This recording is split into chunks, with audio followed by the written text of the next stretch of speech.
Hello दोस्तों, आज की ब्रेकिंग न्यूज, बड़ी खबरें, मुख्य समाचार और ताजा तरीन हेडलाइंस के साथ मैं गोपाल मिश्रा हाजिर हूं लेकर आज का अखबार। सुन लिया, समझो, पढ़ लिया। दोस्तों, आज तारीख है 5 जून 2020 और दिन है शुक्रवार। आज की लेटेस्ट न्यूज अपडेट्स में हम जानेंगे केंद्रीय स्वास्थ्य और परिवार कल्याण मंत्रालय ने कोरोना के दौरान कामकाज को लेकर जारी की गाइडलाइन। मारुति सुजुकी ने शुरू किया मास्क, ग्लव्स इत्यादि का उत्पादन। जाति सूचक टिप्पणी को लेकर युवराज सिंह के खिलाफ एफआईआर दर्ज। मशहूर फिल्म मेकर बासु चटर्जी का 90 साल की उम्र में हुआ निधन और ऐसी ही तमाम बड़ी खबरों पर डालेंगे नजर। तो चलिए फटाफट शुरुआत करते हैं आज के रोचक तथ्य के साथ।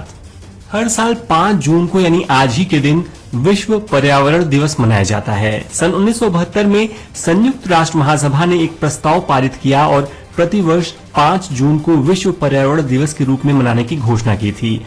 आधिकारिक तौर पर यह दिन पहली बार 5 जून 1974 को मनाया गया और तब इसकी थीम थी ओनली वन अर्थ।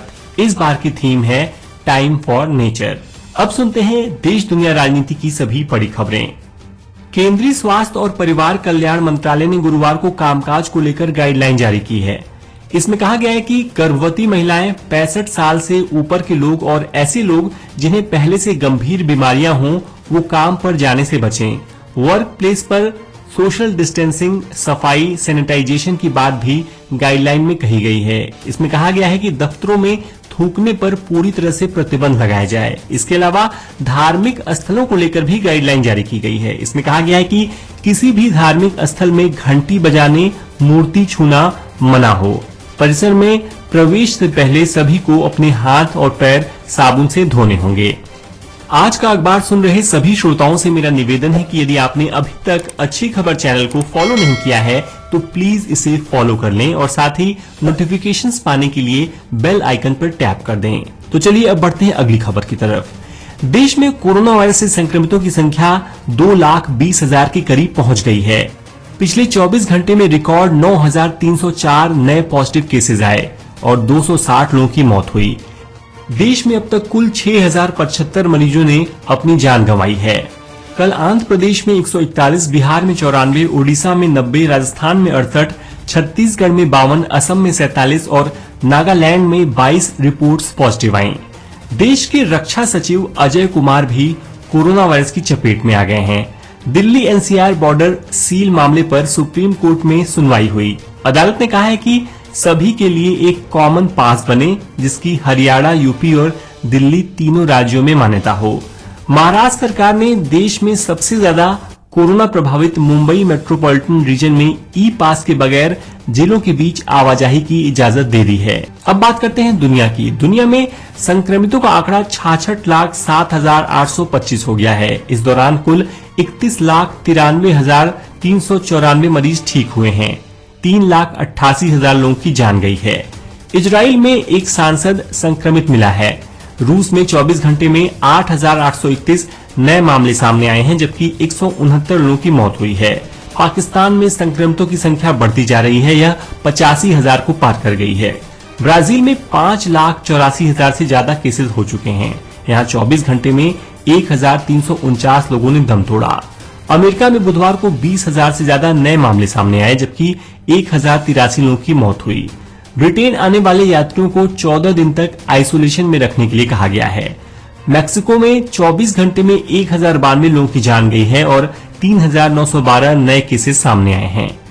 प्रधानमंत्री नरेंद्र मोदी और ऑस्ट्रेलिया के प्रधानमंत्री स्कॉट मॉरिसन के बीच गुरुवार को हुए वर्चुअल समिट में रक्षा और टेक्नोलॉजी समेत 7 समझौते साइन हुए और 2 घोषणाएं की गईं।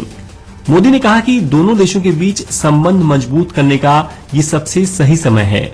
मॉरिसन ने भी कहा कि ऐसा ही होगा। केरल के मलप्पुरम में गर्भवती हथनी की मौत की घटना पर राजनीति से लेकर उद्योग और खेल जगत तक के लोगों में गुस्सा है। केंद्रीय वन एवं पर्यावरण मंत्री प्रकाश जावड़ेकर ने कहा कि ये बहुत बेरहमी है। भारतीय संस्कृति में ऐसा नहीं होता। दोषियों को पकड़ने के लिए हमने सीनियर अफसर तैनात कर दिए हैं। एलएसी पर बढ़ते तनाव के बीच National Highway Association of India ने दक्षिण कश्मीर के बिज बेहारा के पास हाल ही में बने नेशनल हाईवे के पास ही एक इमरजेंसी हवाई पट्टी का निर्माण कार्य शुरू कर दिया है। इसका इस्तेमाल इमरजेंसी लैंडिंग के दौरान किया जाएगा। हालांकि अधिकारियों ने कहा है कि इसके निर्माण की योजना पहले से ही थी। सुप्रीम कोर्ट ने गुरुवार को सीबीआई की उस याचिका को खारिज कर दिया जिसमें कांग्रेस के वरिष्ठ नेता पी चिदम्बरम की जमानत को चुनौती दी गई थी। कोर्ट ने कहा कि हम ये मानते हैं कि बेल दिए जाने के फैसले में कोई गड़बड़ी नहीं थी। 6 महीने की मोराटोरियम अवधि में ब्याज वसूलने के खिलाफ दायर याचिका पर सुनवाई करते हुए सुप्रीम कोर्ट ने शुक्रवार को कहा कि आर्थिक पहलू लोगों के स्वास्थ्य से बड़ा नहीं हो सकता है। कोर्ट ने यह टिप्पणी भारतीय रिजर्व बैंक के उस जवाब पर की है जिसमें आरबीआई ने कहा था कि मोराटोरियम में ब्याज नहीं लेने से बैंकिंग सिस्टम को 2 लाख करोड़ रुपए से ज्यादा का नुकसान होगा। पाकिस्तान स्थित भारतीय दूतावास के एक्टिंग हाई कमिश्नर गौरव आहलूवालिया को आईएसआई द्वारा परेशान करने का मामला सामने आया है। न्यूज एजेंसी एएनआई ने एक वीडियो जारी किया है। इसमें बताया गया है कि आईएसआई के एजेंट ने घर जाते वक्त आहलूवालिया की कार का पीछा किया। गुजरात में राज्यसभा चुनाव से पहले कांग्रेस को बड़ा झटका लगा है। पार्टी के 2 विधायक अक्षय पटेल और जीतू चौधरी ने गुरुवार को अपने पद से इस्तीफा दे दिया। अमेरिका में पुलिस हिरासत में मारे गए अश्वेत व्यक्ति जॉर्ज फ्लॉयड कोरोना पॉजिटिव थे। उनके शव का परीक्षण करने के बाद यह जानकारी सामने आई है। 3 अप्रैल को हुए टेस्ट में उनकी रिपोर्ट पॉजिटिव आई थी। मौत के समय भी वह संक्रमित थे। उधर फ्लॉयड की मौत के बाद शुरू हुए प्रदर्शन थमने का नाम नहीं ले रहे। इसी दौरान वॉशिंगटन डीसी में भारतीय दूतावास के बाहर प्रदर्शनकारियों ने महात्मा गांधी की प्रतिमा को भी नुकसान पहुंचाया। अब सुनते हैं बिजनेस वर्ल्ड की लेटेस्ट न्यूज। कल मीडिया में किंगफिशर डिफॉल्ट केस में फंसे भगोड़े शराब कारोबारी विजय माल्या को ब्रिटेन से भारत लाने की खबरें आ रही थीं, लेकिन ऐसा संभव नहीं है क्योंकि प्रत्यर्पण संबंधी दस्तावेज पर हस्ताक्षर होने की कोई आधिकारिक सूचना अभी तक ब्रिटेन से नहीं मिली है। दिग्गज ecommerce platform Amazon Sunil Bharti Mittal की कंपनी भारती एयरटेल में $2 अरब का निवेश कर सकती है। विभिन्न रिपोर्ट्स के मुताबिक अमेजन इस निवेश के लिए भारती एयरटेल से बात कर रही है। बातचीत अभी शुरुआती चरण में है। कार निर्माता कंपनी मारुति सुजुकी ने कोरोना वायरस महामारी से बचाव के लिए मास्क, दस्ताने, कार में लगाए जाने वाले पार्टीशन कवर समेत अन्य उत्पादन बनाने शुरू कर दिए हैं। कंपनी का दावा है कि एक्सेसरीज की यह नई रेंज लोगों को कोरोना वायरस संक्रमण से बचाव में मदद करेगी। गुरुवार को कारोबार के चौथे दिन बाजार नुकसान में रहा। कारोबार के अंत में बीएसई 128 अंक नीचे 33,980 पर और निफ्टी 32 पॉइंट नीचे 10,029 पर बंद हुआ। अडानी समूह ने उन 3 एयरपोर्ट्स को अपने हाथ में लेने में असमर्थता जताई है जिन्हें उसने पिछले साल आक्रामक बोली लगाकर जीता था। इससे सरकार की निजीकरण योजना को भी धक्का लगा है। समूह ने लखनऊ, मंगलुरु और अहमदाबाद हवाई अड्डों को अपने हाथ में लेने के लिए कम से कम 6 महीने का समय और मांगा है। इंडियन प्रीमियर लीग को कराने के लिए बीसीसीआई ने कई तरह के विकल्प पर चर्चा की है। सूत्रों के मुताबिक इस बार यदि आईपीएल की सभी संभावनाएं खत्म होती हैं तो बीसीसीआई इस टूर्नामेंट को विदेश में भी करा सकता है। हालांकि यह सिर्फ आखिरी फैसला होगा। कोरोना वायरस के बीच ऑस्ट्रेलिया में दर्शकों के साथ क्रिकेट की वापसी हो रही है।